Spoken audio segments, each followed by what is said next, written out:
Sinusumpa ko, pagbabayarin kong hayop na gumawa nito. Nay, hindi ko man lang nasabi sa'yo kung gaano kita kamahal. Hayop! Emerald, umalis ka na! Iligtas mo na sarili mo! Relax ka lang, Emerald. Ibababa na natin tong panty mo, ha? Rohan, maawa ka. Huwag mong gawin sa akin to. Nagsusumamo ako. Bakit? Naawa ka ba sa akin nung makailang beses mo akong minura dahil sa mga comment ko sa post mo? Ha? Saklolo, tulungan niyo kami! Tulong! Mga kapitbahay! Taon 2021. Si Kihor. Matyagang inaayos ni Emerald ang mga nakahilerang paso sa kanyang bakuran. Kumakanta pa siya ng paborito niyang kanta habang kinukuha ang mga tuyong dahon sa kanyang mga bulaklak. Kasagsagan noon ng pandemya dahil sa kumakalat na virus na COVID-19, kung kaya nawalan siya ng trabaho at ang pagbebenta ng bulaklak online ang kanyang pinagkakakitaan. Nagpapahid pa siya ng pawis nang biglang napatingin sa katabing bahay. Nakita niyang seryosong nakatitig sa kanya ang kapitbahay niyang si Samuel, na nooy nakatayo sa tapat ng nakabukas na bintana at medyo nakadungaw sa kanya. Halatang nagulat pa yon nang magtama ang kanilang paningin. Saka pa lamang naalala ni Emerald na wala pala siyang suot na bra at maluwag pa ang suot niyang damit, na kapag yumuko siya ay makikita ang malulusog niyang hinaharap. Ano bang tinitingin mo dyan, Samuel, ha? Sus, nagmamaldita ka pa, Emerald. Siyempre, tinitingnan ko yung mga bulaklak. Alangan naman ikaw, magkapisa sana yung mga mata mo, bastos ka. Aba, grabe ka naman. Kung makatawag na bastos, parang ang laki ng hinaharap. Hoy, Emerald, hindi ko type yung cocomelon mo, no? Parang ang idinikit lang para masabing babae ka eh. Kita mo na, bastos ka talaga. Mamboboso, manyakis. Nangingiti naman si Samuel nang makitang nanggagalaiti na ang dalaga. Padabog pang isinara noon ang pintuan nang makapasok na sa loob ng bahay. Hoy, Emerald! Alam mo bang ang ganda mo pag nagagalit? Para kang naglagay ng sobrang kapal na blush on sa sobrang pula ng pisngi mo! Hoy, anak! Tigilan mo na yung pang-aasar mo kay Emerald. Hindi na nakakatuwa. Siya tong nauna na eh. Sabihin ba namang bastos ako at binobosohan ko raw siya? Hindi ba? Kanina ka pa nakatitig sa kanya, di ba? Nay naman, sa mga bulaklak ako nakatingin. Saka hindi ko siya type, no? Sus, ang sabihin mo may crush ka lang sa kanya, kaso hindi ka makalapit, kaya ka nagpapapansin. Alam mo, Samuel, kung may gusto ka kay Emerald, huwag mong idaan sa pang-aasar. Ligawan mo. Malay mo, sagutin ka. Wala akong gusto sa kanya, Nay.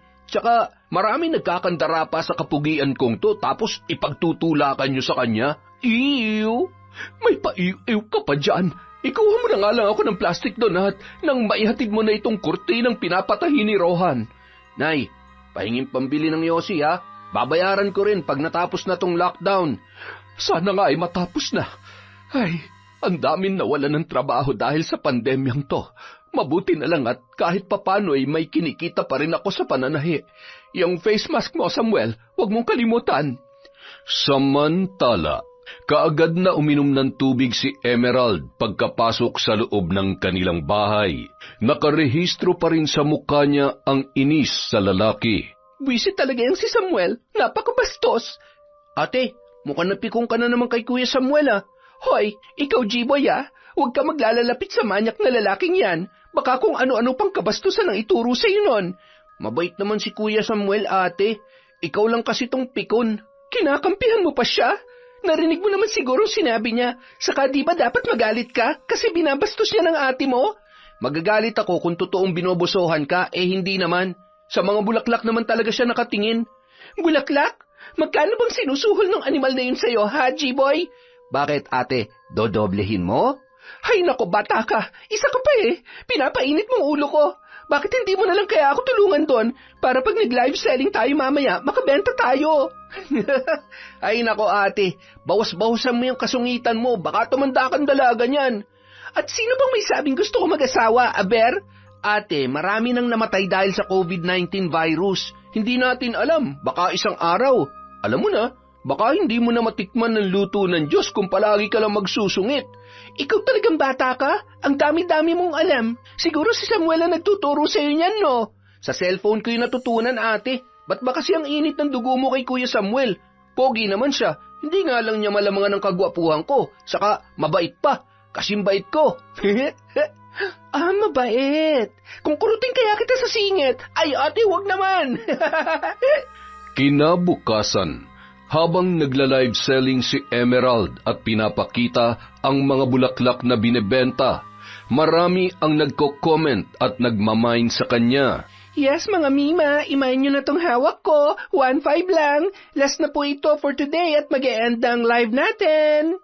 Napatigil ang dalaga dahil sa isang comment. Napasimangot siya saglit at muling ipinagpatuloy ang pagbabasa ng iba pang comment. Yes, Ma'am Laura Lopez. Yours na, Madam. Chat mo lang po ako kung pick up or meet up. Thank you po. Pagkatapos ng isang oras na nakaharap sa cellphone, nakahinga na rin na maluwag si Emerald. Masaya siyang marami siyang naibenta nung araw na yon. Inayos niya muna ang mga nagmine ng mga paso at muling tiningnan ang kanyang cellphone. Nag-scroll muna siya hanggang sa binalikan niya ang mga comment ng kanyang pagla-live ng umaga. Napakunot ang noo niya nang mabasa ang isang comment na iniskip niya kanina. Mine Cocomelon, pati na rin ang monay na may pasa sa gitna. Buisit, sino naman tong gagong to? Bagong gawa lang ang account niya. Oh, ate, tapos ka na pala. Eto, pinagtimpla kita ng juice. Oh, bakit nakasibangot ka na naman? Wala ba nabenta? Tingnan mo nga itong nag-comment. Kilala mo ba to? Boy Tigas. Hindi. Alam mo ate, wag mo na lang pansinin kung sino yung mga gagong yan. Kaya lamang hindi nilulubayan si Emerald ni Boy Tigas. Lagi yung nagko-comment kapag siya ay nagla-live. Ang hat mo, sarap hawakan ng cocomelon mo, sarap hipuin ng puwet mo. Ano kayang pakiramdam kapag namain kita? Lahat ng comment na yon ay binaliwala lamang ng dalaga. Naiinis man, hindi niya na binigyang pansin pa. Ngunit isang araw, nakita niya itong nag-comment sa profile picture niya. Kahit naka-face mask ka, tumitigas pa rin tong alaga ko. Inubos mo ang lakas ko kagabi. Buisit, sino ba tong gagong to? Namumula sa inis si Emerald at kaagad na binlock ang naturang account. Hindi niya sinasadyang mapatingin sa bintana ni na Samuel at nang makita niyang nakangisi ang lalaki sa kanya sa paraang ng aasar, naisip niyang baka yun ang nambubwisit sa kanya. Hoy Samuel, bumaba ka nga riyan, kakausapin lang kita. Sabihin mo nang gusto mong sabihin, nag-uusap naman na tayo ah. Hoy, huwag kang pilosopo. Huwag ka ring umastang may utang ako sa iyo, hoy. Kung makautos ka, kala mo naman kung sino. Samuel, pwede ba kita makausap dito? Please? Yan, ganyan. Madali naman akong kausap eh. Nang makababa ang binata, sinalubong kaagad yun ni Emerald na mabilis na nakapasok sa kanilang bakod. Ngingiti-ngiti pa si Samuel na humarap kay Emerald nang bigla siyang binigyan nito ng mag-asawang sampal. Aray putik, ano bang problema mo? Ikaw at ang kamanyakan mo ang problema kung gago ka. Akala mo ba hindi ko alam? Boy, tigas pala ha? O ayan, manigas ka.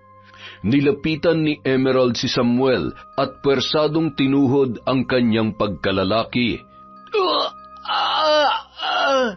Kaagad din namang patakbong umalis si Emerald sa kanyang harapan habang hindi pa nakakabawi sa sakit. Kung hindi lang talaga babae yan si Emerald, inupakan ko na yan eh.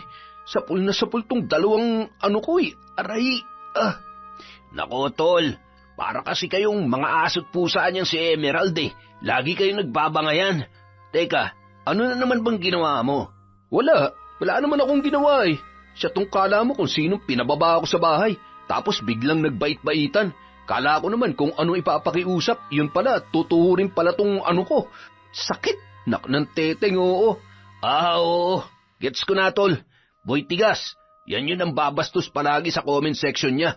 Ikaw pala yun? Anong ako? Saka ba't ko naman gagawin yun? Aba, malay ko. Baka ba'y tinatago kang pagnanasa sa kanya? Alam mo, makakaltukan kita dyan eh. Sa tingin mo, ganun ako kasi Raulo? Saka hindi ko siya type, no? Pero tol, seryoso, ikaw ba talaga si Boy Tigas? Langya naman tol, oh. Di nga. Aray ko naman. Kala ko nga din kasi ikaw. Ikaw lang kasi tong mapang-asar kay Emerald eh. Hoy, kahit madalas kong inaasar yung malditang yun, wala sa isip kong pagtripan siya sa social media, no? Samantala, natatawa pa si Emerald na ikinuwento sa kapatid ang ginawa niyang pagganti kay Samuel. Ate, ba't mo naman sinaktan ng ganun si Kuya Samuel? Hoy, anong bakit? Deserve niya yun sa mga pambabastos niya sa akin. Ate, sure ka ba talaga na siya nga yung Boy Tigas? Oo. Talaga? Inamin niya ba sa'yo? O hanggang pagdududa ka lang? Alam kong siya yon. Uy, anong basehan mo? Mukha siyang guilty eh. Tsaka, nung tumingin ako sa kanya after ko mabasa yung nakakadiring comment dun sa picture ko, malademonyo siyang ngumiti sa akin. Yun lang, pinaratangan mo na agad yung tao. Hindi ka pa ba nasasanay na ganun lagi ang reaksyon niya sa tuwing nagkakatinginan kayo? Ang babaw mo naman, ate. Haha, ang lalim mo naman, G-boy. Ang lalim ng gayumang pinakain sa'yo ng lalaking yon. Kaya imbis na kampihan mo ako, nasa panig ka pa niya. Hoy, ako ang kapatid mo. Sa akin ka dapat naniniwala. Paano maniniwala wala kang ebidensya na siya nga si Boy Tigas? Basta, wala na akong pakidon. Ang importante, nakaganti na ako sa kanya. Mahiya ka naman kay Aling Nelia, ate. Biglang natigilan si Emerald nang banggitin ng kapatid ang pangalan ng nanay ni Samuel. Oh, bakit naman nasali si Aling Nelia dito? Inaakusahan mo ng kung ano-ano yung anak niya, samantalang napakabait niya sa atin. Nung namatay si nanay at tatay dahil sa bagyo at kapwa sila nadaganan ng malaking punong kahoy, si Aling Nelia tumulong sa atin para kahit paano'y makabangon tayo. Ay, labas naman kasi si Aling Nelia dito, G-boy. Yung anak niya lang talagang nagpapatubo ng sungay ko. Mayabang na nga, mambobos at manyakis pa.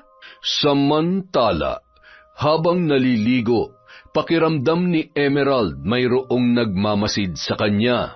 Sawali lang ang tumatabing sa kanilang paliguan. Nasa likod na bahagi yon ng kanilang bahay at may katabi pa na puno ng nyog. Huminto siya saglit sa pagsabon sa sariling katawan at pasimpleng nakiramdam. Kaagad din naman niyang napansin na may isang tao na palagay niya ay naninilip sa kanya. Napaawang ang kanyang labi nang mapagtantong binobosohan nga siya, kaya dali-dali siyang nagsalok ng tubig gamit ang isang tabo at isinaboy sa parte ng sawaling sinisilipan ng nasabing tao. Alam niyang tumakbo kaagad yun. Siya naman ay nagmadaling kumuha ng tuwalya at nagkukumahog na lumabas para makita kung sino ang naglakas loob na siya ay bosohan. Bago makalabas, kailangan muna niyang dumaan sa kanilang kusina. Medyo nahirapan pa siyang buksan ang tarangkahan kaya medyo natagalan ang kanyang paglabas. At sa puntong siya ay nasa labas na, ang una niyang nakita ay si Samuel. Naroon yon sa kabilang bakod at nagpapahid ng tuwalya sa muka. Hoy, manyakis na lalaki! Sa susunod, hindi lang basa ang abutin mo sa akin kapag inulit mo pa mamboso. Tutusukin ko na talaga ng tinidor yung mga mata mo. Ha? Ba't sa akin ka nakatingin? Ako bang tinutukoy mo? Sino pa nga ba? Magkapigsa sana yung mga mata mo, manyakis! Ikaw, babae ka, namumuro ka na talaga sa akin, ha? Ikaw? Sisilipan ko? Bakit? Maganda ka ba? Makinis ka ba? Mukha kang kangkong eh. Hindi kita pag-iinteresan kaya tigilan mo yung ilusyon mo. Aba, nagmamalinis ka pa? Huling-huli ka na, no? Nagde-deny ka pa? Ang kapal ng mukha mo. Sabagay, sino ba naman ang magnanakaw na umamin? Anong magnanakaw? Sumusobra ka na talaga, ha? Yak! Mamboboso na nga! Bobo pa! Pagkatapos ng kanilang sagutan, galit na galit naman si Samuel habang umiinom ng tubig. Anak, huwag ka naman masyadong ganyan kay Emerald. Kalalaki mong tao tapos ganyan ang lumalabas sa bunganga mo. Anong gusto niyo, Nay? Matuwa ako dahil pinagigiitan niyang binobosohan at minamanya ko raw siya. Kadiri siya. Pwede mo naman siyang kausapin ng maayos. Ipaliwanag mong mali ang iniisip at inaakusa niya. Hindi yung magsisigawan kayo na para bang nasa kabilang bundok ang kausap niyo. Alam mo naman ang mga kapitbahay natin. Makarinig lang ng pagtatalo, nagmamarites na kaagad. Nawawala na ang social distancing kapag umaarangkada na sila. Yun na nga, Nay. Dahil sa kamaritesan ng mga kapitbahay, baka umabot na sa kung saan ang mga maling pag-aakusa sa akin ng babaeng yun. Nako, pasasakal ko na talaga yun eh. Ang importante ay hindi yun totoo. Teka, hindi nga ba? Nay naman, huwag mo sabihing pati ikaw ay naniniwala sa babaeng yun. Binibiro lamang kita, Samuel. Alam ko namang hindi mo gagawin ang bagay na yon. Siya nga pala, hinahanap ka kanina ni Rohan. Pupuntahan ko na lang po siya sa kanila. Nay, pakiabot naman po yung face mask ko. Baka makasalubong ko pa si Kapitana at mapagalitan pa ako. Basta anak, kausapin mo ng maayos si Emerald, ha? Tumango lamang ang binata sa kanyang ina bago tuluyang kinuha ang face mask. Pagdating sa bahay ni Rohan, nakangisi yung ipinakita kay Samuel ang kanyang manok na pangsabong. Buti naman at pumarito ka. Tingnan mo tong hawak ko. Ang ganda, di ba? San mo naman nakuha yan? Nabili ko. Ano, sasama ka ba sa akin bukas? Di ba nakakatakot? Di naman, nakakakaba lang. Pero mag-iingat naman tayo. Sige, sasama ako. Mabuti naman, kaso bawal ang cellphone dun, tol. Ayos lang, hindi naman ako adik sa cellphone eh. Kinabukasan, mabilis na naglalakad sina Rohan at Samuel sa kahabaan ng isang makitid na daan. Mga punot damo ang kanilang nadadaanan. Bitbit ni Rohan ang isang bayong na naglalaman ng manok na pansabong. Tol, malayo pa ba? Malapit na. Baybayin lang natin tong sapat, makakarating na tayo doon. Mukhang safe naman siguro doon, no? Hindi na tayo matutunto ng mga pulis kapag nagkataon. Oo naman, kaya relax ka lang, tol. Makalipas ang ilang minuto, narating na ng dalawa ang kanilang destinasyon. Bumungad kay Samuel ang maraming kalalakihan. Karamihan sa mga yon ay mga kakilala lang nila. May ibang mga dayo rin at lahat sila ay may kanya-kanyang bitbit na manok. Naging sunod-sunuran lamang si Samuel kay Rohan na alam ang bawat ginagawa. Makalipas lang ang ilang minutong paghihintay, napapalakpak na si Samuel habang nanonood sa mga manok na nagsasalpukan. Tol, ayos lang ba mag-ingay dito? Oo naman, sa layo natin sa mga kabahayan, wala na makakarinig sa atin dito. Panalo na! Patay na yung kalaban! Ayos! Pera-pera na to!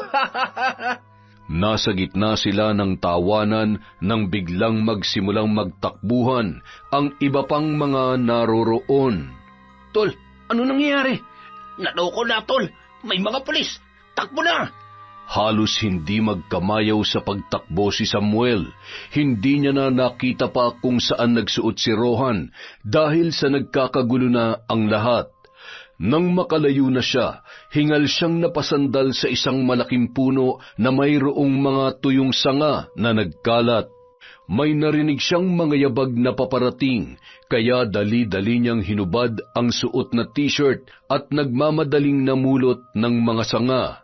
Magandang araw, Brad. May napansin ka bang mga kalalakihan tumatakbo na may dalang mga manok? Ay, opo. Papunta po banda dun. Sige, salamat. Ang titigas talaga ng ulo ng mga yun. Alam naman nilang mariing ipinagbabawal ang magkumpulan dahil sa pandemya, ginagawa pa rin nila. Sige, tutuloy na kami. Sige po mga sir, ingat po kayo. Nang mawala na sa kanyang paningin ang dalawang pulis, saka pa lamang siya nakahinga ng maluwag. Ay, muntik na ako dun ah. Buti na lang matalino ako. Makauwi na nga't dalhin ko na rin tong mga to. Libre ng panggatong namin ni nanay nito. O Samuel, mabuti naman at nanguha ka lang pala ng mga panggatong. Kala ko'y nahuli ka na rin ng mga pulis kasama ni Rohan. Si Rohan ho? Nadakip? Oo, dahil sa kasasabong nila dun sa malapit sa sapa. May nakatip kasi sa mga pulis na dun pala nila ginagawa yung sabong. Kaya ayun, ni-raid. Oh, ba't ang dami mong gasgas? Nakuha ko po ito pagtakas kanina, Nay. Buti na lang talaga hindi ako nahuli. Ay, Diyos ko naman, anak. Ano bang pumasok sa isip mo't nagpunta ka pa doon? Alam mo na bang bawal nga, hindi ba? Akala kasi namin, hindi kami matutuntun doon, Nay. Maiba nga pala ako. Nakausap mo na ba si Emerald?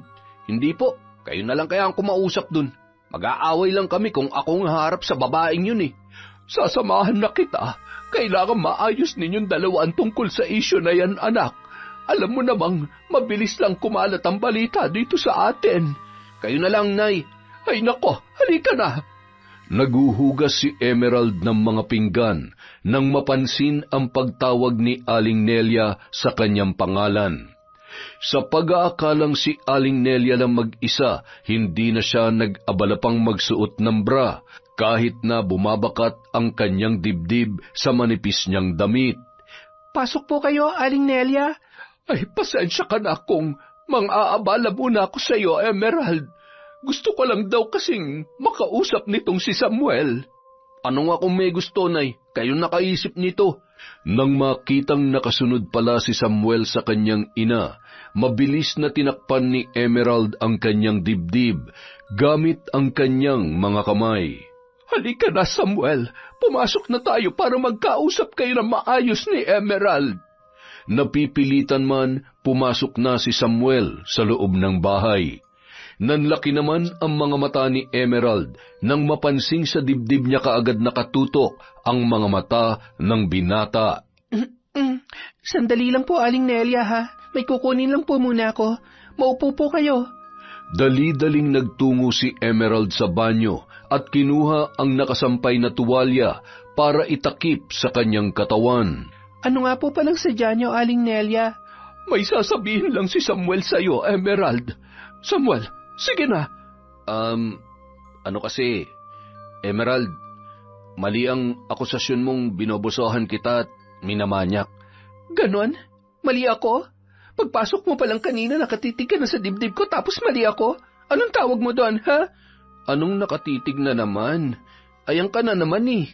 Inaakusahan mo na naman ako. Nagmamaang-maangan ka pa? Kitang-kita na nga ng mga mata ko. Hoy Samuel, hindi ka pwedeng magpalusot sa akin. Ang hirap sa'yo, asyumera ka. Hindi kita minamanyak, uy. Natural, mapapatingin ako dyan sa mga kamay mong nakatakip sa dibdib mo. Hindi dahil sa pinagnanasaan kita, kundi dahil nakuha ng pansin ko yung sugat mo. Ayan o, muwi na nga tayo, Nay. Wala naman tayo mapapala sa pakikipag-usap sa babaeng yan eh. Ay, teka lang anak. Mag-usap muna kayo ng mahinahon para magkaintindihan kayong dalawa. Hindi na, Nay. Hayaan na natin ang makitid na pag-iisip ng babaeng yan. Tayo na ho. Mabuti pa nga umalis ka na dahil kahit ano pang sabihin mo, hindi ko naman yun paniniwalaan. Bistado ka na, Che! Wala nang nagawa pa si Aling Nelia, kundi ang sumunod na lamang sa kanyang anak papalabas. Pasensya ka na, Emerald, ha? Uuwi na rin ako.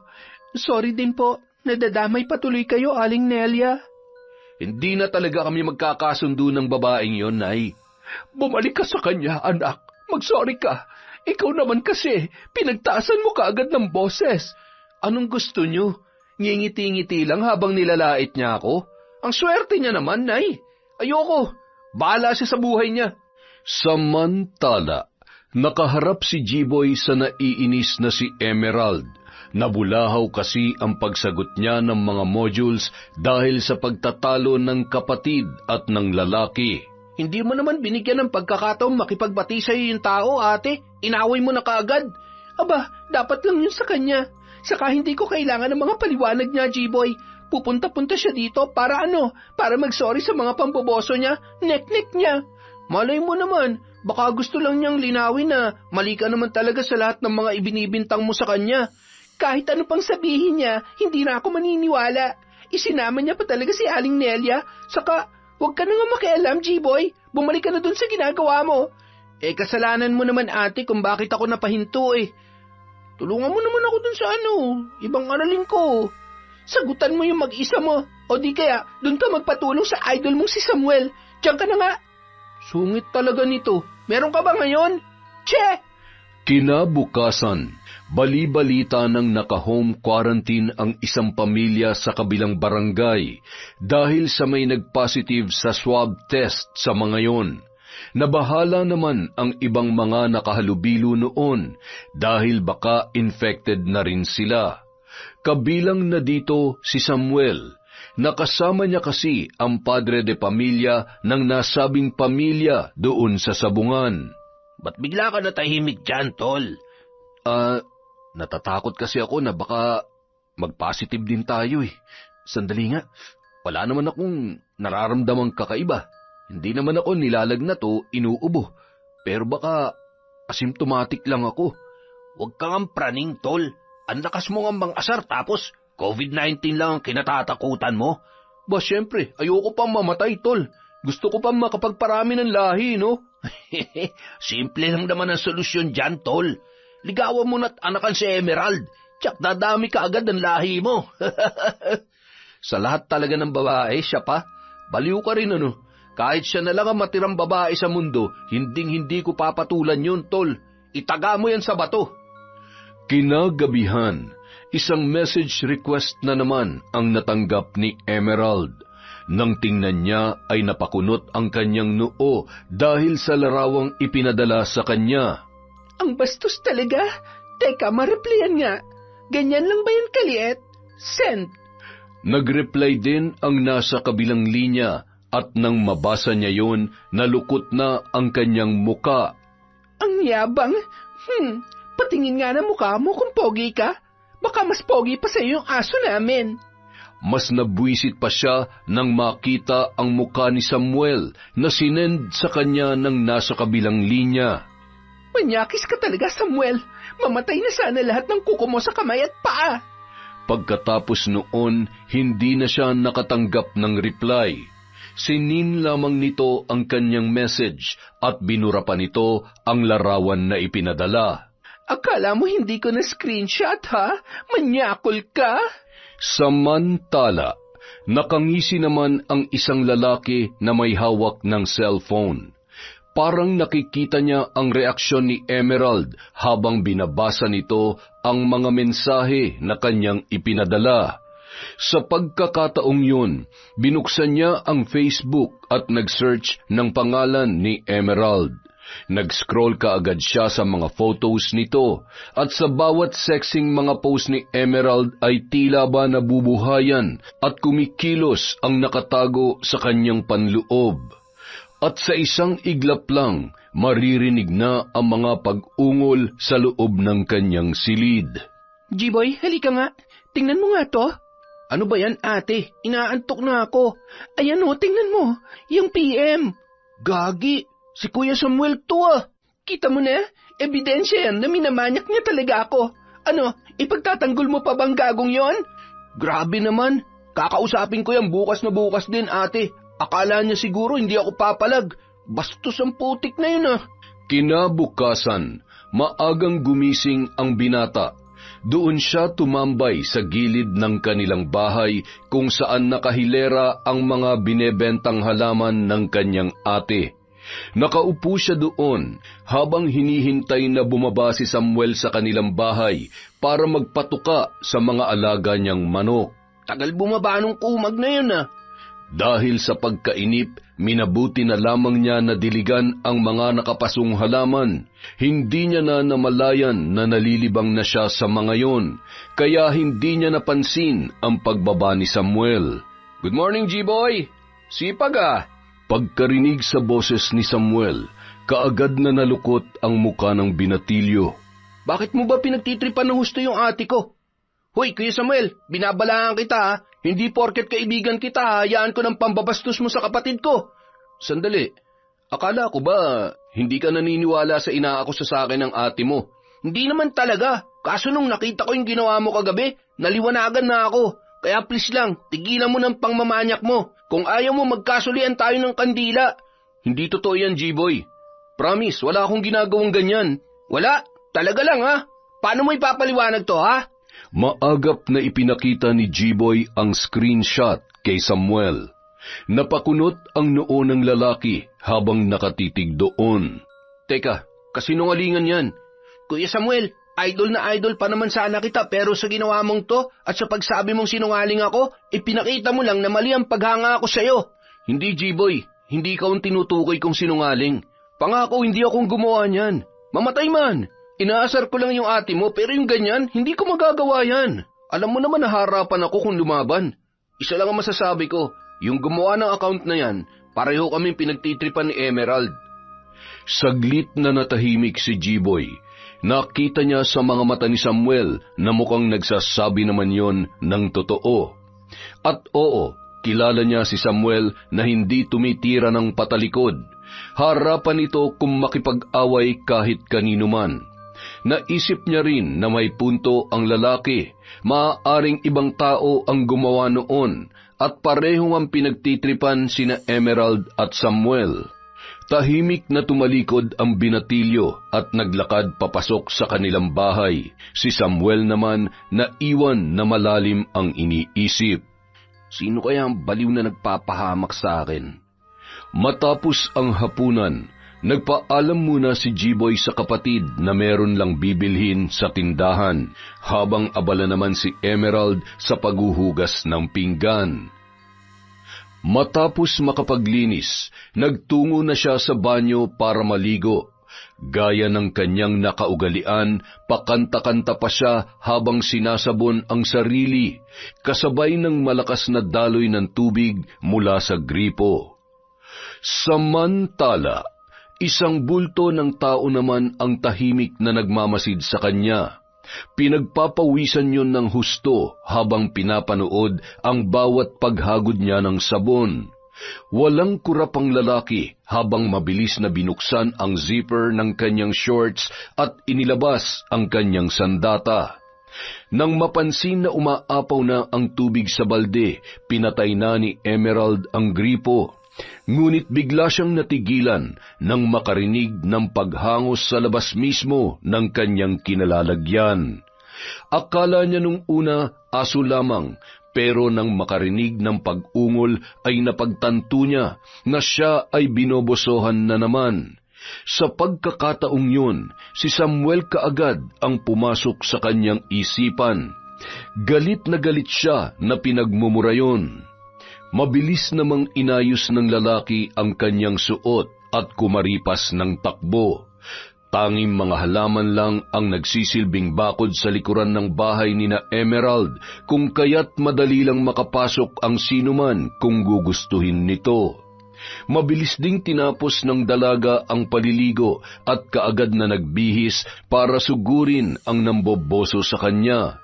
Kinuha niya ang matalas na itak at mahigpit na hinawakan yun bago lumabas ng bahay. Samuel! Hoy! Samuel! Lumabas ka riyan, manyak ka! Labas! Emerald? Bakit anak? Ano nangyayari? Pasensya na po kayo, Aling Nelia, ha? Pero sumusobra na po talaga si Samuel, eh! Samuel! Ay, wala siya dito, Emerald. Ako lamang mag-isa naririto. Sigurado pong hindi siya dumiretso dito dahil nahuli ko siyang sinisilipan niya ako. Mapapatay ko talagang gagong yon. Ano ba kasi ang nangyari? Sumisilip siya habang naliligo ho ako at narinig ko pa yung mga paghangos at pag-ungol niya. Nakakadiri. Sa di kalayuan, narinig ni G-Boy ang tinig ng nagwawalang kapatid. Sa puntong yon, kasama niya si Samuel. Sinanay bang kaaway nung ate mo, G-Boy? Mukhang ikaw. Pangalan mong sinisigaw, oh. Ano na naman bang kasalanan ko? Bilisan natin, kuya, para malaman mo. Nang makalapit na ang dalawa. Oh, Emerald, dinig na dinig sa buong barangay ang pag-aamok mo, ah. Ano na naman bang nagawa ko? Sa wakas dumating ka na ring hayop ka. Mabilis na iwinasiwas ni Emerald ang dala niyang itak para atakihin ang binata. Uy, maghunos dili ka, Emerald. Baka naman tamaan ako niyan. Talagang tatagayin kitang hayop ka at puputulin ko yung alaga mo dahil sa kamanyakan mo. Ano ba? Tama na sabi, Emerald, eh. Baka matamaan ako. Itigil mo na yan. Tatadtarin kita ng pinong-pino. Sa bawat pag-unday ng dalaga, napapatakbong umiilag si Samuel hanggang sa natisod si Emerald sa kahahabol sa lalaki at nabitawan ang itak. Mabilis naman yung pinulot ni Samuel. Bakit ka ba nanunugod, ha? Nakuha mo pa magtanong? Ano, masarap ba? Ano? Anong masarap ang sinasabi mo? Halos mahiwalay na nga yung spirito ko dahil sa takot na matamaan mo eh. Tapos, magtatanong ka kung masarap? Sira ka pala eh. Nag-e-enjoy ka pa talaga? Aminin mo nga, gabi-gabi mo ba akong binobosohan habang naliligo ako? Dali na, aminin mo na. Para may record ko at may pakita kay Kapitana bukas. Para masampahan na kita ng kasong hayop ka. Ate, ano na naman bang ginawa sa'yo ni Kuya Samuel? Huwag mo siya makuya-kuya. Hindi mo siya kapatid. Saka, bakit ka pa nakikipag-usap dyan? Kagabi minamanyak niya ako sa messenger. Ngayon naman binobosohan na naman ako habang naliligo. Imposible yan, ate. Kanina pa kami magkasama ni Kuya Samuel. Kasama ko na siya nung umalis ako ng bahay. Di ba hindi ka pa naliligo nun? Oh, kita mo na? Ha? Totoo ba yan, Chiboy? Oo, ate. Masamang tiningnan ni Emerald si Samuel at inagaw sa lalaki ang itak. Pagkatapos noon ay tumalikod at padabog na ibinalya ang pinto ng kanilang bahay. Pasensya ka na sa ate ko, Kuya Samuel, ha? Salamat naman at magkasama tayo kanina, G-Boy. Kung hindi, tsak, nasa barangay na ako kinabukasan. Sige, Kuya Samuel, papasok na rin ako. Pagkapasok sa loob, nag-usisa si G-Boy sa mga naganap. Idinitalya naman ni Emerald ang mga nangyari. Baka gabi-gabi ka mang sinisilipan ng gagong yun, ate. Bukas magmamasid ako, baka bumalik yun. Sigurado ka bang kasama mo si Samuel kanina, G-Boy? Baka naman nalingat ka lang. Siguradong sigurado ko, ate. Sinamahan ko pa nga siya magyosi dun sa may tindahan eh. Nagyoyosi ka na rin? Hindi. Kumakain ako ng chichirya habang naninigarilyo siya. Nagkukwentuhan kami. Nabanggit pa ni G-Boy sa kanyang kapatid na nilinaw umano ni Samuel sa kanya na hindi ito ang taong nagpapadala ng mga bastos na larawan. So naniwala ka naman? Oo, naniniwala ako sa kanya, ate. Naniniwala rin ako na pareho kayong pinagtitripan ng kung sino mang kumag na yon. Basta, siya pa rin yon. Nakalusot lang siya ngayon pero may araw ding mapapatunayan kung siya nga talaga yon. Nang sumunod na mga gabi, habang naliligo si Emerald, palihim na nagmamasid si G-Boy sa paligid. Wala naman siyang nakita o napansin na tao na umaaligid. Ano, G-Boy? May nakita ka ba? Wala, ate. Tapos ka na't lahat-lahat, wala namang tao eh. Siguro hindi pa yun babalik. Nahuli ko nga siya kagabi, di ba? Baka sa susunod pa yun sumalakay o baka tumigil na rin siya. Bumalik man siya o hindi ko titigilan ang pagbabantay sa labas tuwing maliligo ka, ate. Makalipas ang 1 linggo, patuloy pa rin sa pagmamasid sa labas si G-Boy sa tuwing oras ng paliligo ni Emerald. Sa puntong yun, nakaakyat siya sa puno ng nyog. Madilim sa parting yun, kaya hindi siya basta-basta makikita sa ibaba, kahit na tumingala pa ang naroroon. Akmang bababa na sana ang binatilyo dahil may narinig siyang pagtahol ng aso sa kabilang bahay. Pagkatapos ay nakita niya na hinahawi ang mga halaman ng kung sino. Pinakatitigan niyang mabuti ang nangahas na pumasok sa kanilang bakuran, ngunit bigo siyang makilala yon dahil sa natatakpan ang mukha nito ng itim na balabal. Ang malinaw lang na naaninagan niya ay ang suot noon na jersey shirt. Kahit medyo madilim, nakita niya pa rin ang dahan-dahang paglapit noon sa banyo at ang paraan ng pagsilip kay Emerald. Maya-maya pa, napansin na ni G-Boy na hinuhubad nito ang suot na sinturon. Napagtanto ni G-Boy kung ano ang gagawin ng lalaki, kaya kaagad siyang kumuha ng maliit na buko at ibinato yun. Hoy, mamboboso! Manyakis kang hayop ka! Alis! Kilala kita kaya bukas na bukas din, kalat na sa buong lugar na tong kamanyakan mong hayop ka! Sa pagkataranta, kumaripas ng takbo ang lalaki at nagsuot sa mga mayayabong na halaman na nagsisilbing bakod. Sa likod naman noon ay taniman ng mais. Natatawa pa si G-Boy sa naging reaksyon ng lalaki. Dahan-dahan siyang bumaba para pumasok na sana sa loob ng bahay nang maagaw ng kanyang pansin ang tumatakbong si Samuel na mabilis na umakyat sa hagdanan ng bahay nito. Napatitig pa si Jiboy sa suot nitong jersey na makikita ng husto dahil sa liwanag na nagmumula sa kanilang mga ilaw. Siya nga naninilip kay ate. Si Kuya Samuel nga. Hindi na napansin ni Jiboy ang pagbabang muli ni Samuel sa hagdanan at ang pagtakbo para muling umalis. Samantala, humahango si Samuel na bumalik sa may tindahan kung saan hihintayin niya si Rohan para manghuli ng gagamba sa loob ng maisan. Nang matanaw na papalapit na ito, naupo siya sa mahabang bangko at hinintay ang paglapit ng kaibigan. Ang tagal mo naman, tol. Kanina pa ako dito eh. Nakauwi na lang ako't nakabalik, wala ka pa rin. Oh, bakit may mga buhok ka ng mais? Nauna ka na bang maghanap ng gagamba? Labo mo naman oh, kala ko ba sabay tayo? May nadaanan kasi ako kanina, kaya kinuha ko na. Nasaan? Patingin nga. Yun nga nakawala pa. Naku, sayang naman.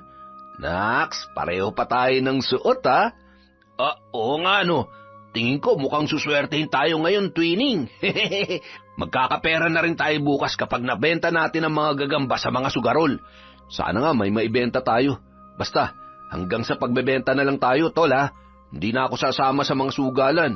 Baka habulin na naman tayo ng mga pulis. Oo naman, tol. Sandali lang. Ayusin ko muna tong sinturong ko ha. O tara, tayo na. Samantala, hindi na binanggit pa ni Jiboy sa kapatid ang kanyang natuklasan. Nang tanungin siya nito, sumagot siyang wala naman siyang nakita at nagpa-practice lang siya sa pagsigaw. Kaya kung may mahuli man siya, alam na niya ang gagawin. Pero sa kaloob-looban ng binatilyo, nag-uumapaw ang galit niya kay Samuel. Kinabukasan, nagtataka si Samuel nang hindi siya pansinin ni Jiboy.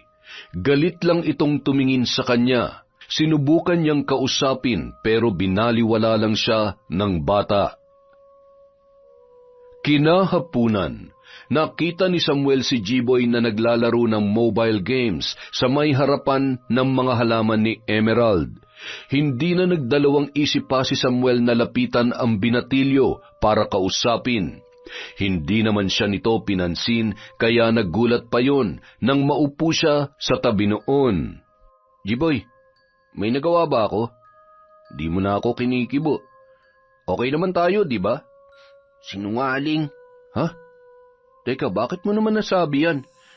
Sabi mo hindi mo binabasto si ate. Bakit nakita kitang binobosohan siya kagabi habang naliligo siya? Ano? Jiboy, hindi ko magagawa yan. Huwag ka na magsinungaling. Bistado na kita. Yung jersey mo, yun ang magpapatunay na ikaw ang nakita ko. Aminin mo man o hindi, ikaw yun. At galit na galit ako sa'yo. Jiboy, walang kapatid ang matutuwa kapag binabastos ang kapatid niya. Lalo pa babae. Alam ko ang ganyang pakiramdam, pero... Huwag ka na magbait-baitan pa. Alam ko nang isa kang masamang tao. Promise, hindi talaga ako yung nakita mo. Nanghuli kami ng gagamba kagabi. Kasama ko si Rohan. Maniwala ka, boy. Umalis ka na. Wala na akong tiwala sa'yo. Huwag ka na rin babalik para silipan si ate dahil mapapatay na talaga kita.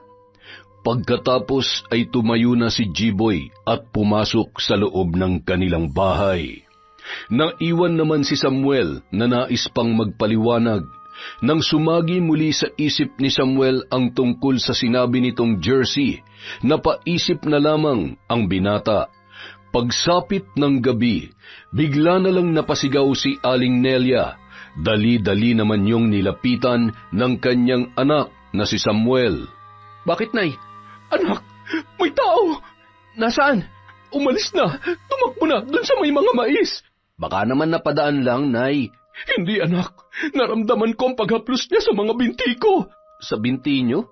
Bakit? Ano bang ginagawa niyo? Nagmumuni-muni habang nakahiga dito sa may duyan. Hindi ko na namalayang nakaidlip pala ako. Nung maramdaman ko ang mga haplos sa binti ko, nagising na lang ako pero nakatakbo na yung tao. Hindi niyo ba nakita yung mukha niya, Nay? Hindi ako sigurado kasi nakatalukbong ako ng balabal eh. Totoo palang may gumagalang manyakis dito. At pati matanda, hindi na sinasanto. para mapatunayan ni Samuel sa magkapatid na Jiboy at Emerald na hindi siya ang nangangahas na silipan ang dalaga, ay gabi-gabi siyang nagmamasid para malaman kung sino ang pangahas na mamboboso. Nang may mapansin siyang asong tumahol sa bandang maisan, minabuti niyang magtungo doon. Maingat ang kanyang mga galaw upang hindi siya mapansin ng kung sino man. Nagkubli siya sa madilim na parte ng mayayabong na halaman. Ang mga mata niya ay mabilis niyang ipinagala sa buong paligid. Samantala, nagmamadali ding nagkubli si Jiboy sa mayayabong na halaman para tingnan kung sino ba ang lalabas mula sa maisan. May dala siyang itak dahil nasisiguro niya na babalik na naman ang masamang loob. Pagapang siyang nagmasid at nang mapansin ang isang bulto ng tao na kalalabas lang sa taniman ng mais, pinakatitigan niya yon ng mabuti. Kahit madilim, naaninagan niya pa rin ang suot nito. Hooding jacket at pantalon at may balabal na nakalagay sa leeg. Nagpalinga-linga ang lalaki at tila tinitingnan ang banyo kung saan naliligo si Emerald. Siguradong sigurado siya na may tao sa loob ng banyo dahil nakabukas ang ilaw. Napangisi ang lalaki at tinapik-tapik ang harapan ng kanyang pantalon, doon banda sa gitna ng kanyang mga hita. Relax ka lang, Berdy.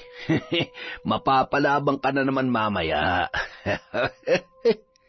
Nakilala kaagad ni Jiboy ang boses ng lalaki. Galit siyang naikuyom ang mga kamay at mariing hinawakan ang itak. Plano niyang kapag nakalapit na yun sa dingding ng banyo at nagsimula ng paligayahin ang sarili, ay tatagain niya yun sa likod. Nagpalinga-linga na ang lalaki sa paligid. Nang makakuha ng pagkakataon, tumakbo yon patungo sa likod ng banyo at nagsimulang sumilip. Naghihintay lamang ng tamang pagkakataon si Jiboy. Nang makitang nag-e-enjoy na ang lalaki, mabilis ang kanyang kilos, ngunit maingat na nakalapit dito at inundayan ng itak ang sinumang naroroon. Tumama yun at duguang napahiyaw ang lalaki. Nataranta naman si Jiboy, hindi niya alam ang kanyang gagawin.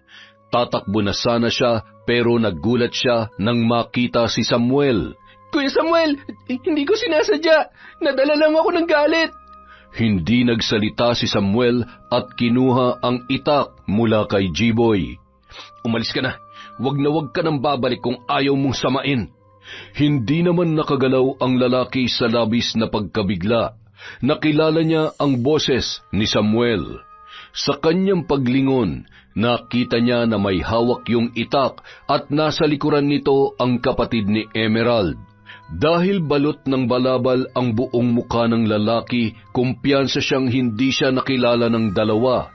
Nagtaas siya ng 2 kamay, tanda ng pagsuko at mabilis na umalis. Si Kuya Rohan, siya yun, di ba? Oo, siya nga. Siya yung nakita mo nung nakaraang gabi na akala mo ako. Parehas kami ng suot na jersey nung gabing yun. Magkasama kaming nanguha ng mga gagamba para ibenta. Kaya pala natagalan siyang dumating sa tagpuan namin. Dumaan pala siya dito para mamboso. Natatakot po ako. Baka balikan niya ako, Kuya Samuel. Huwag kang mag-alala. Hindi naman niya alam na ikaw ang tumaga sa kanya eh. Ako nakita niya may hawak ng itak. Iisipin niya na ako may gawa. Huwag ka na mag-alala. Takot lang nun na bumalik pa. Secret lang muna natin to, Jiboy ah. Wala muna tayong pagsasabihan. Okay? Opo. Pangako yan, Kuya. Napansin naman ni Emerald na may kausap sa labas ang kanyang kapatid. Sa pag-aakalang nahuli na nito kung sino ang naglalakas loob na silipan siya, nagmadali naman siyang lumabas. Sabi na nga ba, ikaw ang mamboboso. Manyakis ka talaga. Ate, relax ka lang. Walang ginagawang masama si Kuya Samuel. Wala? Bakit nandito siya sa loob ng bakuran natin? Trespassing yung ginagawa mo, hoy. Trespassing ka dyan. May usapan kami ni Jiboy na manghuhuli ng gagamba para may libangan naman kaming dalawa. Ikaw talaga kung ano-ano yung pumapasok sa isip mo. Palusot ka pa. Ate naman, Ilang gabi na ako nagbabantay, wala naman ako nakita na ibang tao. Naghahanap ka pa ba ng ibang tao? Nasa harap mo na nga yung... Hoy! Yang bibig mo, pakitakpan mo naman. Aminin mo nga sa akin, Emerald. Type mo ba ako? Hoy! Kahit ikaw na lang ang lalaki sa mundo, hindi ako papatol sa'yo. Never! Kadiri ka! Lagi ka na lang kasi nagpapapansin eh. Gusto mo yatang ikaw lang ang makita ko eh. Ha? Shucks! Kinikilabutan ako sa kapreskuhan mo. Che! Makalipas ang ilang buwan, wala pa ring alam si Emerald sa sekreto ni Jiboy at Samuel. Hindi na rin nagpakita pa si Rohan sa kanyang kaibigan. Anak, parang hindi ka na yata dinadalaw ni Rohan dito sa atin. Ang sabi sa akin ng iba, nagpunta daw po dun sa kabilang lunsod eh. Ay, buti naman at pinayagan. Paniguradong nagka-quarantine yun doon, anak. Ay, oo nga pala. May vaccine na daw na ipinamimigay ang munisipyo natin. Sinovac vaccine daw. Magpapabakuna na ako. Ikaw ba? Mauna na lang po kayo, Nay. Saka na lang po ako. Magbaon kayo ng pananghalian, ha? Narinig ko kasi mahaba daw ang pila, lalo't may social distancing nga. Face mask at face shield po, Nay. Huwag niyong kalimutan. Saka alkohol. Pagka-uwi ni Aling Nelia, tila pagod na pagod ang kanyang katawan. Napansin yun ni Samuel at kaagad na tinanong ang kanyang ina. Nay, nabakunahan po ba kayo? Oo, kaso lang mukhang iba ang epekto sa katawan ko. Ilang ulit pang chinek ang BP ko, anak, bago ako turukan ng bakuna. Heto nga't mukhang lalagnatin ako. Pero sabi naman ng mga nurse, normal lang daw na makaramdam ng ganito. Eto't pinabaunan pa ako ng paracetamol. Magpahinga na po kayo, Nay. Halos isang araw din po kayo dun. Tatawagin ko na lang po kayo kapag hapunan na. Ikaw nang bahala magluto ng ulam, anak, ha? Opo, bibili na lang po ako sa may tindahan mamaya.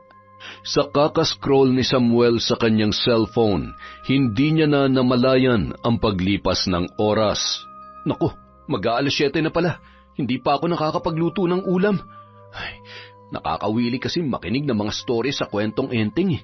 Buti na lang, nahanap ko ang channel niya sa YouTube. Makabili na nga lang ng sardinas.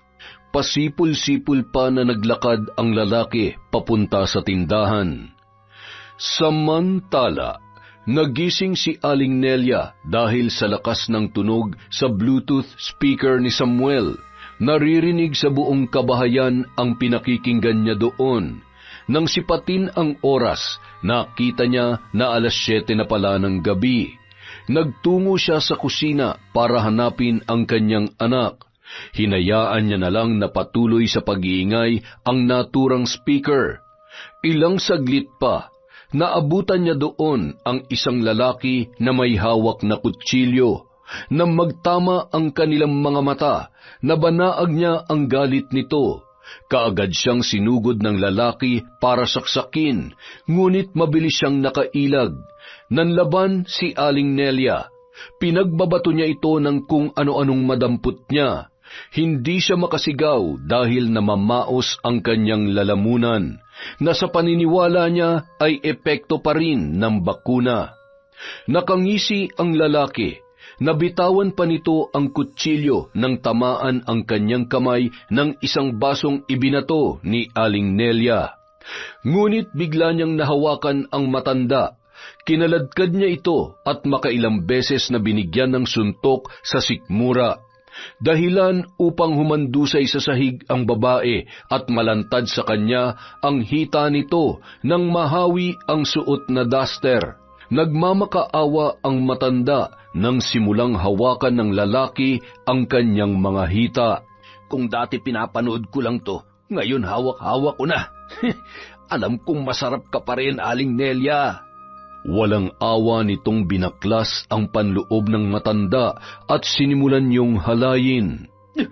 Walang hiya ka, Rohan. Kahit magpubiglas ka pa, Aling Nelia, hindi ka na makakawala sa akin. Nang makuha ang kanyang gusto, binugbog pa ni Rohan ang matanda hanggang sa nagtamo na ito ng maraming pasa. Pagkatapos ay umalis na ang binata. Nang mapansing hindi na gumagalaw si Aling Nelia, dumaan siya sa likod ng bahay, ngunit ang hindi niya alam ay nakita pala siya ni Jiboy.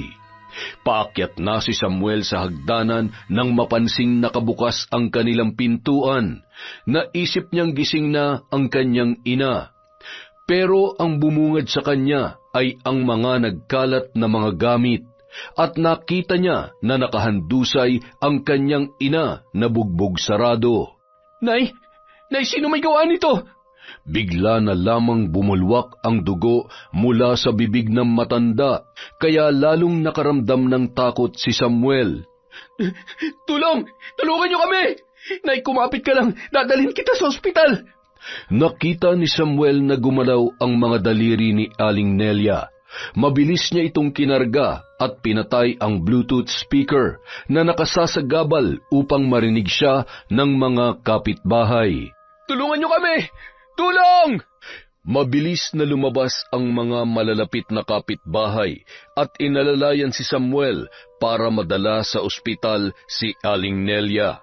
Ngunit idineklara din ito na dead on arrival. Nanay, hindi mo man lang nasabi sa akin kung sinong gumawa nito sa iyo. Nang malaman mula sa doktor na ginahasa ang ina at namatay dahil sa tinamong pambubugbog, ay halos magwala na si Samuel. Sinusumpa ko, pagbabayarin kong hayop na gumawa nito. Nanay, hindi ko man lang nasabi sa iyo kung gaano kita kamahal. Sa kabilang banda, tahimik na nakatingin sa kalangitan si G-Boy nang lapitan yon ni Emerald. Ba't tahimik ka dyan? Naaawa lang ako kay Aling Nelia, ate. Sana ayos lang siya. Sino kayang walang awang gumawa nun sa kanya?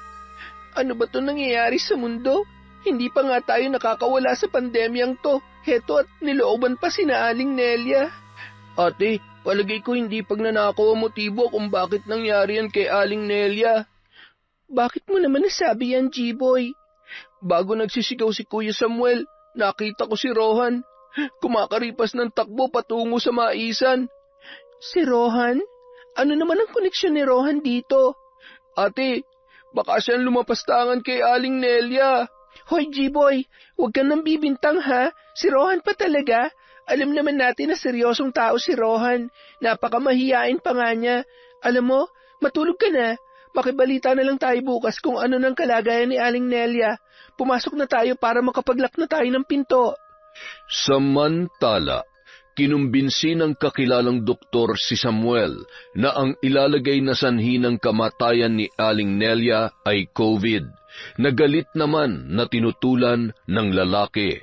Samuel, kung iahanay natin ang nanay mo sa mga biktima ng COVID, wala ka nang babayaran dito sa ospital. Hindi ka na rin gagastos para sa libing niya dahil ang gobyerno nang bahala sa cremation. Pero Dok, gusto ko pa makasama si nanay sa huling pagkakataon. Makakaya mo bang sagutin ang lahat ng bayarin? Maging praktikal na tayo, Samuel. Sa libingan din naman ang punta ng nanay mo. Napaiyak na lamang ang binata habang nag-iisip ng tamang gagawin. Dahil sa wala siyang trabaho, tiyak na mahihirapan siya kung saan kukuha ng tamang halaga para sa mga gastusin. Nahihinuha din niyang walang magpapautang sa kanya dahil nga sa sobrang epekto ng pandemya. Nag-isip ng mabuti si Samuel.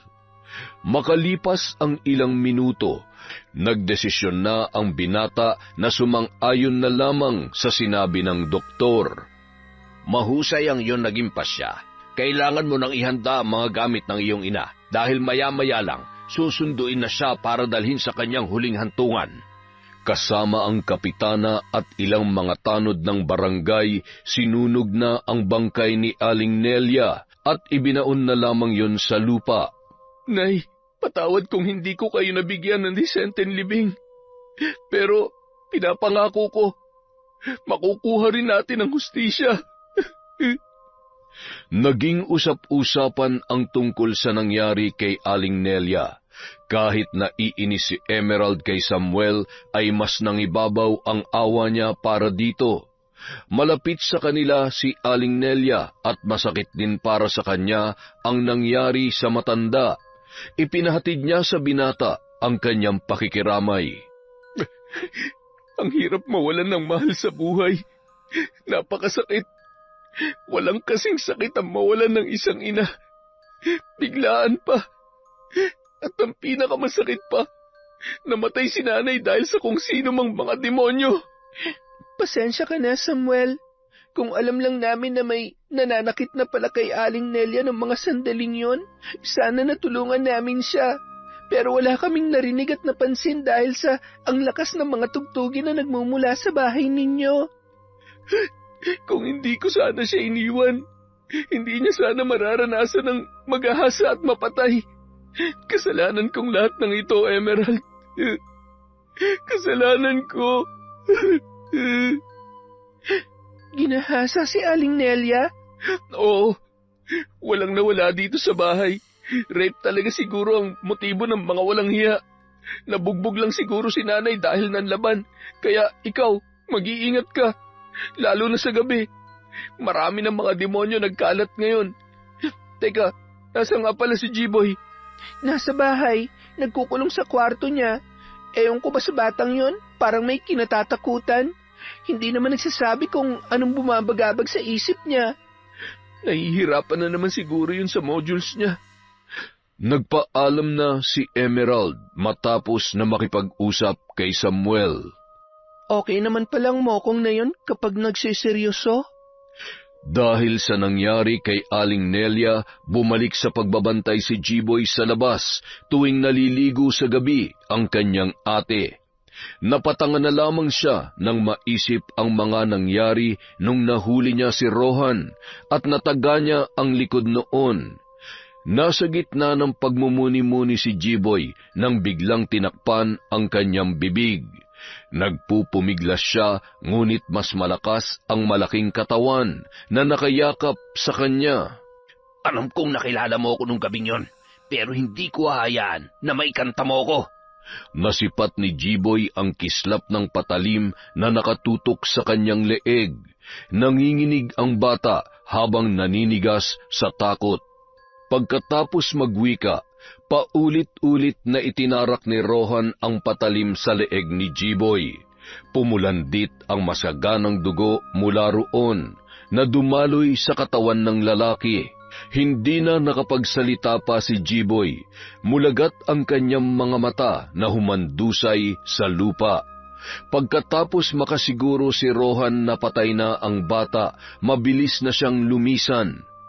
Samantala, matapos naman maligo ni Emerald, hinanap niya na ang kapatid para makapagpahinga na.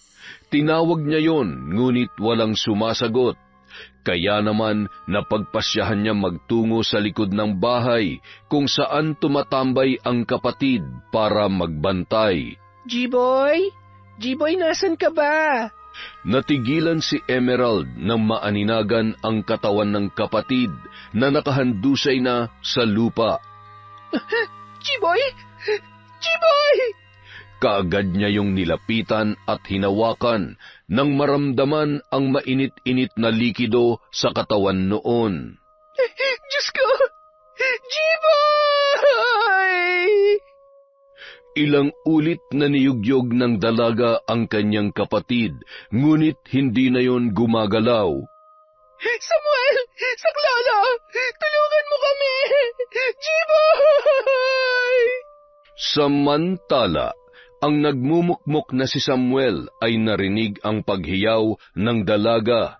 Kaagad siyang pumanaog at nagmamadaling nilandas ang pagitan ng kanilang mga bakuran. Nadatnan niya ang dalaga, kalong-kalong ang bangkay ni G-Boy. Emerald, ano nangyari? Hindi ko alam. Nakita ko na lang siya ditong duguan at wala ng buhay. G-Boy! Kapatid ko! G-Boy! At ang mga nabulahaw na kapitbahay ay nagsilapitan at nakiusyoso na rin. Ay, Diyos ko, bakit sunod-sunod ang patayan dito sa barangay natin? Nakakatakot ng panahong ito. Mas nakakatakot ang killer kesa sa COVID-19. Ang COVID may mga sintomas pero ang killer tahimik lang na pumapatay. Magsitahimik na nga kayong dalawa dyan. Wala namang naitutulong yung mga komento ninyo eh. Ang mabuti pa, magtulungan tayong lahat para mahuli kung sino man ang salarin. Pagkatapos na mailibing si Jiboy, wala pa ring nakukuhang suspect ang mga pulis. Nung mga panahon na yun, magkaramay sina Emerald at Samuel na kinakaya ang dagok na dumating sa kanilang mga buhay. Isang gabi, habang nag-uusap ang dalawa sa likod ng bahay ni na Emerald, pinapatugtog nila ang Bluetooth speaker ni Samuel. Malakas yun. Nasanay na ang kanilang mga kapitbahay doon. Basta hindi lumampas ng 9:00 ay ayos lamang sa kanila. Sa palagay mo ba, iisa lang ang pumatay kina Nanay at Jiboy? Hindi ko alam. Si Aling Nelia ginahasa. Si Jiboy pinatay lang. Kung iisa lang ang killer, anong motibo niya para patayin si Jiboy? Hindi ko rin masasagot yan. Teka, di ba nasabi mo sa akin dati na balisa at nagkukulong lang si Jiboy sa kwarto niya nung napatay si Nanay? Hindi kaya nakita niya kung sinong gumawa ng krimen? Ha? Seryoso ka ba? Ay, sorry. Wala na kasi akong ibang maisip na dahilan eh. Wait, Samuel, baka nga. Ano? Nung gabing may nangyari kay Aling Nelia, sinabi sa akin ni Jiboy na hindi pagnanakaw ang motibo ng gumawa noon sa nanay mo. Ano? Ba't ngayon mo nang sinabi sa akin yan? Sandali nga. Sabi pa niya, nakita niya si Rohan na kumakaripas ng takbo patungo sa maisan, dyan sa may likuran. Si Rohan? Oo, sabi ko nga sa kanya na mabait na tao si Rohan kaya hindi niya pwedeng pagbintangan. Mali ka, Emerald. Hindi siya mabuting tao. Malademonyo ang Rohan na yon. Teka, sandali. Kaibigan mo siya, di ba? Bakit nagagawa mo magsalita sa kanya ng ganyan? Emerald, makinig ka. Ikinwento ni Samuel kay Emerald ang mga nangyari noon. Ang pamboboso ni Rohan sa kanya, ang pagtaga ni Jiboy sa lalaki at ang pagbabanta niya rito. Diyos ko, kaya pala sinabi ni Jiboy na si Rohan ang lumapastangan sa nanay mo, Samuel. Oo, at para siguro makaganti, pinatay niya si Jiboy at ako na ang susunod niyang target, Emerald. Isumbong na natin siya sa mga pulis. Hindi nyo na kailangan pa magsumbong dahil papatayin ko na kayong dalawa ngayon. Rohan, hayop ka. Ikaw ang papatayin ko sa ginawa mo sa nanay ko. Mabilis na sumugod si Samuel kay Rohan. Nagpambuno silang dalawa pero likas na malakas si Rohan at mas malaki ang pangangatawan. Napailalim si Samuel at paulit-ulit na pinagsusuntok ni Rohan ang kanyang muka. Ang dalaga naman ay hindi na nakatiis pa. Kumuha siya ng kahoy para ihampas kay Rohan at tagumpay naman niyang nagawa yun. Ngunit siya naman ang pinagtuunan noon ng pansin. Mabilis siyang nahawakan ni Rohan sa buhok at kinaladkad. Nagpupumiglas si Emerald, ngunit kulang ang lakas niya para malabanan ang lalaki. Maraming sampal ang kanyang natamo mula kay Rohan at malakas siyang ibinalya nito sa lupa. Napaungol ng masakit si Emerald nang tumama ang kanyang likod sa mga nakahilerang bato. Tila nawalan siya ng lakas dahil doon. Nakangisi naman ang lalaki na pinunit ang kanyang damit at lumuwa ang 2 umbok sa kanyang dibdib. Kay tagal kong inasam na mahawakan to, Emerald. Kung dati nagkakasya lang ako sa mga larawan mo at paninilip ko sa iyo habang naliligo, ngayon abot kamay ko na ang tagumpay. Walang habas na nilamutak ni Rohan ang dibdib ng dalaga at sa pilitang pinaghahalikan. Si Emerald naman ay napapaiyak na lamang sa pandidiri at dahil na rin sa sakit ng kanyang katawan.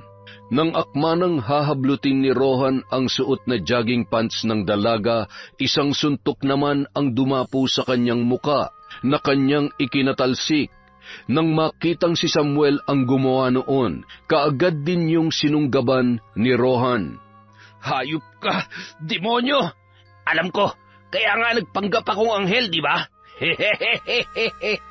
Isang malakas na suntok ang dumapo sa muka ni Samuel na nagpaputok ng kanyang mga labi. Sunod-sunod ang pinakawalan ni Rohan na tumama lahat sa katawan ng dating kaibigan. Bugbog sarado na si Samuel at habol-habol na rin ang kanyang hininga. Makailang ulit pang sinipa ni Rohan ang nanghihina ng binata. Para to sa pagtaga mo sa akin. Ito naman, para sa pakikialam mong matikman ko si Emerald. Pero huwag ka mag-alala, maya-maya lang, makukuha ko na siya at sabay naming mararating ang langit. Hayop! Emerald, umalis ka na! Iligtas mo lang sarili mo! Samuel! Isang malakas na suntok sa sikmura ang iginawad ni Rohan kay Samuel, dahilan upang saglit na mawalan ng malay ang dati niyang kaibigan.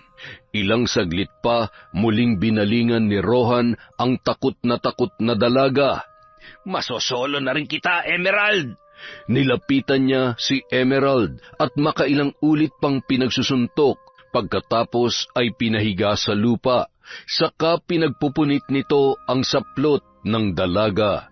Nanghihina na si Emerald, hindi na siya makabangon. Wala na siyang nagawa pa kundi takpan ng mga kamay ang kanyang dibdib. Relax ka lang, Emerald. Ibababa na natin tong panty mo, ha? Rohan, maawa ka. Huwag mong gawin sa akin to. Nagsusuma mo ako. Bakit? Naawa ka ba sa akin nung makailang beses mo akong minura dahil sa mga comment ko sa post mo? Ha? Ha? Ikaw si Boy Tigas? Mismo! Hindi ka lang maganda. Matalino ka rin pala. At ako rin yung nagpadala ng bastos na mga larawan sa'yo, kasama ang litrato ni Samuel. Halika na! Akmang ibababa na ni Rohan ang natitirang saplot ni Emerald nang biglang mag-blackout. Biglang natigil ang malakas na tugtog at naging napakatahimik na ng buong paligid. Yun ang kinuhang pagkakataon ni Emerald para sumigaw. Saklolo! Tulungan niyo kami! Tulong! Mga kapitbahay! Gusto pa sanang takpan ni Rohan ang bibig ng dalaga, ngunit mas nanaig na sa kanya ang takot at ang kagustuhang makatakas. Kaya iniwan niya si Emerald na halos inubos na ang buong natitirang lakas para sumigaw, dahilan upang mawalan na yon ng malay. Mabilis na kumaripas ng takbo si Rohan, papasok sa taniman ng mais at tumakas na ng tuluyan dahil alam niya na pag nasikatan pa siya ng araw doon, tiyak na sa kulungan ang kanyang bagsak. Dapat pinatay ko na lang ang dalawang yun Hindi ko sana pinuproblema ngayon ang pagtakas. Ay, kainis! Nagising si Emerald na marami ang nakatunghay sa kanya. Kinapa niya ang kanyang sarili. Emerald, ayos ka lang ba? Parating na ang ambulansya. Samuel, salamat naman at buhay ka. Shh, ayos lang ako. Huwag ka mag-alala. Dumating din ang kapitana ng barangay at sinabi nito sa lahat ng mga nakasaksi na walang magpo-post sa social media tungkol sa pangyayari dahil ayaw niyang magkaroon pa ng issue. Pinaalalahanan din niya ang mga nasasakupan na oras na may magtangkang kumuha ng larawan sa dalawang biktima ay malalagot sa kanya. Bilang paggalang sa privacy ng mga ito, nagkaisa ang lahat ng mga nakasaksi na tumahimik na lamang. At huwag magbigay ng detalye o impormasyon sa social media maliban sa mga pulis na nag-iimbestiga. Makalipas ang ilang araw na pananatili sa bahay pagamutan, nakalabas na rin sina Samuel at Emerald. Ayos ka lang ba? Pinaghahanap na ng mga pulis si Rohan. Sana mahuli na siya para mapagbayaran niya lahat ng mga kasalanan niya. Sa madilim na anyo, nanginginig si Emerald habang nakakuyom ang kanyang mga kamay. Hindi na tayo maghihintay na mahanap pa siya ng mga pulis, Samuel. Ako nang gagawa ng paraan upang mapagdusahan niya ang kanyang mga kasalanan. Anong ibig mong sabihin, Emerald? Samuel, pwede mo ba akong samahan? Saan? Nang marating ng dalawa ang lugar na tinutukoy ni Emerald, kinilabutan si Samuel sa kanyang mga nasaksihan. Nasa loob sila ngayon ng isang malaking bahay na bakas ang kalumaan. Maraming tapayan ang nagkalat sa sahig. Maraming rebulto ng kung anong hayop ang nakasabit sa bawat sulok. Isang matandang babae ang humarap sa kanila. Sino ang gusto niyong maparusahan? Ibinigay ni Emerald ang litrato ni Rohan sa matanda. Siya po si Rohan. Gawin niyo po ang lahat para pahirapan siya at patayin. Mukhang napakalaki ng kasalanan niya sa inyo at nabanggit mo pa ang kamatayan. Buhay ang kanyang kinuha. Buhay niya rin ang magiging kabayaran. Masusunod, ngunit kailangan ko rin ang katiyakang kabayaran para sa ipagagawa mo, Ineng. Handa po ako magbayad. Emerald, sigurado ka ba? Kung ganoon, magdala ka dito ng alay sa paparating na kabilugan ng buwan. Sariwang dugo ang aking kailangan at pera na rin mismo. Anong klase pong dugo? Dugo ng tao. Sariwang dugo ng tao? Emerald, saan tayo kukuha nun? Huwag ka naman problema. Ako nang bahala, Samuel. Naging sunod-sunuran lamang si Samuel sa mga gusto ng dalaga. Naguguluhan man, sinuportahan niya na lamang si Emerald. Teka, sino ba matandang yun? Mukhang nakakatakot. Isa siyang mambabarang. Siyang tutulong sa atin na makamit ang hustisya para kina Aling Nelia at G-Boy, pati na rin sa mga ginawa niya sa ating dalawa. Naku naman, Emerald, bakit hindi mo sinabing may pagkasademonyo pala yung nilapitan natin? Saan mo ba nakilala yun? May nakapagsabi lang sa akin tungkol sa kanya. Sigurado ka ba sa pinapasok natin, ha? Baka gusto mo ba mabigyan ng hustisya ang nanay mo o hindi? Natahimik na lamang si Samuel nang makita ang galit na anyo ni Emerald. Hindi niya na yun kinontra pa dahil baka magtalo na naman silang dalawa. Makalipas ang itinakdang oras, bumalik na sina Emerald. Nagtataka naman si Samuel kung bakit wala silang dalang sariwang dugo. Pero nang mapagtanto ang nais gawin ni Emerald, ay bigla siyang kinilabutan. Teka, ayoko maging dinuguan ng dugo ko, Emerald, ha? Sino ba nagsabi sa'yo na ikaw ang mag-aalay ng dugo? Ako yon. Gustong pigilan ni Samuel ang dalaga, ngunit natatakot siyang pagsabihan ito dahil nakikita niya na buo na ang loob ni Emerald sa nais noong gawin. Nang simulan na ng mambabarang ang ritual at tinawag ang sinasambang demonyo, biglang lumakas ang hangin. Umusal yon ng mga salita kasabay ng mabilis na paghiwa nito sa palad ng dalaga. Nang pumatak ang dugo sa bilog na binuo ng mambabarang, ay nagsilabasan ang mga insekto na nagmumula sa ilalim ng lupa. Pagkatapos mag-usal muli ng mga hindi maintindihang orasyon, lumukob sa buong kalangitan ang madilim na ulap. Kasabay ng malakas na pagkulog ay ang pagkahimatay ng dalaga. Paggising ni Emerald, nasa bahay na siya.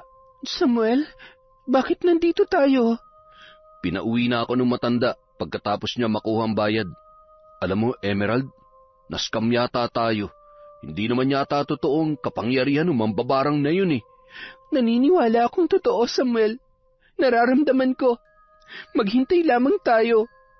Samantala, sa malayong lugar sa gitna ng kagubatan, kung saan nagtatago si Rohan, biglang nanikip ang kanyang dibdib.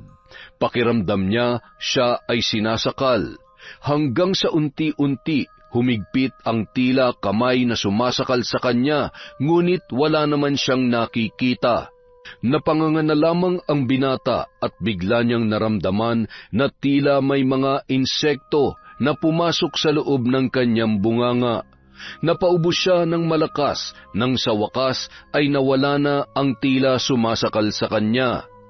Nang makaramdam ng kaginhawahan, napabuga na lamang si Rohan, ngunit bigla na lang niyang naramdaman na tila may mga nagwawala sa loob ng kanyang sikmura. Napahiyaw siya sa sakit at sobrang namimilipit, hanggang sa naramdaman niya na tila binubutas ang loob ng kanyang katawan. Napaluhod at nagpagulong-gulong na lamang siya sa lupa nang may lumabas na bubuyog mula sa loob ng kanyang tiyan. Hindi lamang isa, kundi marami ang nagsilabasan doon.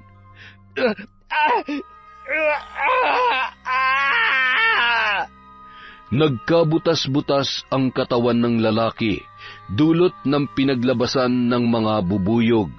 Nasisindak siya habang nakatingin sa mga yon na pumapalibot pa sa kanya. Ngunit ang kanyang pagkasindak ay unti-unting nawala nang biglang maramdaman ang pag-init ng kanyang pagkalalaki. Hindi yun basta normal lang na pag-init dahil pakiramdam niya ay sinusubo yun ng kung ano. Pagtingin niya sa parting yon ng kanyang katawan, nakita niya ang isang buhay at malaking linta na nakadikit doon. Hindi niya na maisip kung bakit noong puntong yon ay nakahubad na siya, dahil bihis naman siya kani-kanina lamang. Halos panawan siya ng ulirat nang makita kung paano biglang bumuka ang buntot ng linta at lumaki ng lumaki at nilamon ang kanyang pagkalalaki. Napahiyaw siya sa sobrang sakit na dulot noon. Ilang sandali pa, nakita niya na lamang na gumulong ang kanyang pagkalalaki sa isang tabi. Hindi niya na napigilan ang sarili at humiyaw yon ng napakalakas. Kasunod noon ay ang pagkapatid ng kanyang hininga. Sa kabilang banda, napangiti naman si Emerald at binulungan si Samuel. Tapos na, Samuel. Nakaganti na rin tayo. Nagtagumpay na ang mambabarang napatayin si Rohan. Ano? Paano mo naman nalaman?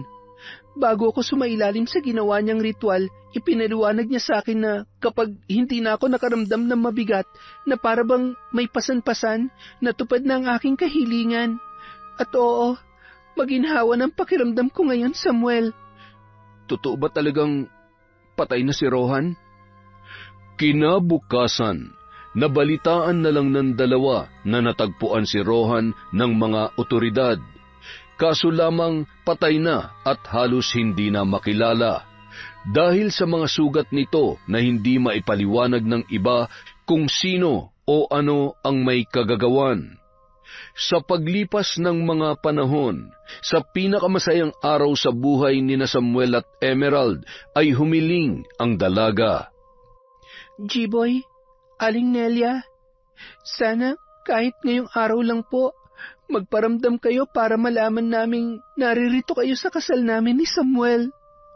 Matapos maghalikan sina Samuel at Emerald, dalawang paru-paro ang kapwa dumapo sa kanilang mga damit. Kapwa na lang sila napaluha dahil sa puso nila alam nila na sina G-Boy yon at Aling Nelia, na masayang sinasaksihan ang kanilang pag-iisang dibdib. Yun! Love story pala to. Grabe. Maraming salamat po sa walang sawang pagsuporta sa Kwentong Enteng. Pasensya na po, nasa Maynila po si Enteng ngayon. Babawi na lang po tayo ng shoutout sa susunod na upload. Again, maraming salamat po sa walang sawang pagsuporta sa Kwentong Enteng.